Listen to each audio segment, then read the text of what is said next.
The reason the Lions didn't get in with their victory last night was because the Seahawks somehow managed to hold off the Rams in what could have been Sean McVay's final game with the team. We'll be talking about that later in the program. But the Seahawks get the win 19-16 in overtime. Excruciating for Lions fans. Great shot last night on Football Night in America of Lions fans in the stands at Lambeau Field seeing the Seahawks try a game-winning field goal and stoink it off the uprights, sending the game to overtime. The Lions thought maybe we're going to go into a win-and-in scenario. Instead, the Seahawks, by getting the victory, and this is the one, Baker Mayfield it's a long, tough throw, and it would have been something if he completed it. Van Jefferson's got to wait on it just a little bit. Quandre Diggs comes over and makes the pick. I don't know why he just ran straight out of bounds. I would have turned it up and tried to get some yardage there, but it all worked out, and the Seahawks end up getting the win in overtime with a 32-yard field goal. And the Seahawks punched their ticket to the playoffs that they didn't know would be a valid and honored ticket until the Lions beat the Packers. But that's something for the Seahawks, too. A team that's been through a lot of turmoil, a team that had the Russell Wilson trade and the belief that they just aren't going to be competitive, and there's this vague notion that the team is going to be sold, kind of hovering over everything they do. Pete Carroll far closer to the end than the beginning. I think that we saw a reaffirmation this season, and specifically yesterday, that Pete Carroll still knows what he's doing. And Geno Smith, after 8 years of not being a starting quarterback, back under center, getting it done, kind of tailed off toward the middle to the end of the season, but just enough to get in.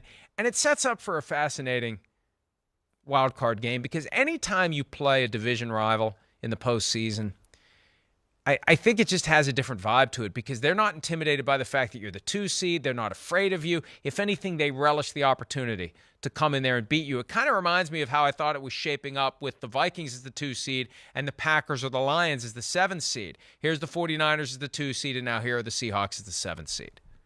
Yeah, and it's going to be an interesting matchup, like you said, between the Seahawks and the 49ers next week. But, it was one of those games that could have gone either way. And coaches say this all the time, and sometimes I get annoyed by it. But oh, man, if the 4 to 6 plays that were critical plays in the game go one way or the other way, then, that's the difference. And to his credit, Sean McVay didn't say that yesterday, but it was just one of those things where you could see that the Rams really did have opportunities to win that game. There were times where it looked like they would get off the field and a penalty happened, or it looked like they would get off the field and something else would happen, or they let up a big completion. The Seahawks were able to stay the course. Geno Smith made the critical plays when he needed to make them. And, they had that huge interception by Diggs. Maybe if Baker Mayfield doesn't put quite so much air under that ball to Van Jefferson, we're having a different conversation today. But they were able to get it done. And so now we will see Seattle in the postseason. And I think it's a really good thing for them. And you know what? Pete Carroll can still coach ball. Geno Smith, by the way, doubled his money this year, $3.5 million base salary. He earned every penny of his $3.5 million in incentives to get to $7 million, which is still one hell of a bargain. Sure Seattle is. Seahawks, a wire-to-wire starting quarterback making $7 million in today's NFL.